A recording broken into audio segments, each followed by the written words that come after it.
এই দেখো বন্ধুরা, আজকে হবে আমার লাউ চিংড়ি মাছ ভেজে নিচ্ছি।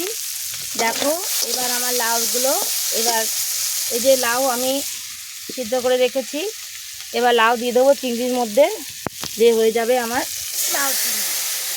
তারপরে এর সাথে এক এক করে মশলা দেবো।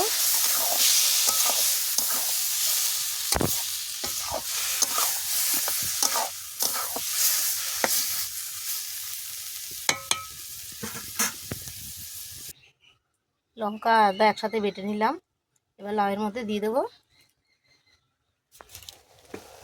আগে দিয়েছি হলুদ দিয়েছি, নুন, লঙ্কা আদা বাটা দিলাম। এবার লাউটা হতে তারপরে আবার লাস্টে ধনেপাতা দেবো। এরকম লাউ চিংড়ি খেতে কে কে ভালোবাসে বন্ধুরা, কমেন্ট করে জানো। ঠিক আছে, খেতে হলে চলে আসতে হবে আমার বাড়িতে। অনেক আমাদের বাঙালিদের এটা সুস্বাদু খাবার, তো এটা ভাতের সাথে খেতে খুবই মজা। ধনেপাতা দেবো, দিয়ে তারপর নামিয়ে ফেলবো। দেখো বন্ধুরা, লাউটা মোটামুটি হয়ে এসছে। লাউ তরকারি রান্না করার সময় কখন বুঝবে বলো তো যে লাউ তরকারি হয়ে গেছে?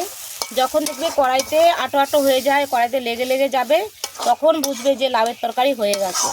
আর যতক্ষণ না লাগবে কড়াইয়ের মধ্যে, ততক্ষণ ভাবে যে না, লাউ আমার রান্না হয়নি। এটুকুই বোঝার বিষয়। তো এখন আমি ধনেপাতা বেটেছি, কারণ ধনেপাতাগুলো এখন বেশি বুড়ো হয়ে গেছে, তার জন্য ধনেপাতা কুচিয়ে দিলে সেদ্ধ হয় না। তাই আমি বেটে নিয়ে রসটা দেব।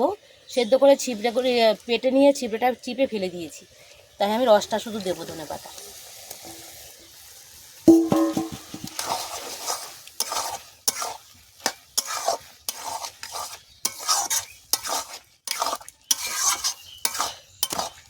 দেখো বন্ধুরা, আজকের এই লাউ তরকারিটা কেমন হয়েছে বলো তোমরা, কমেন্টে জানিও।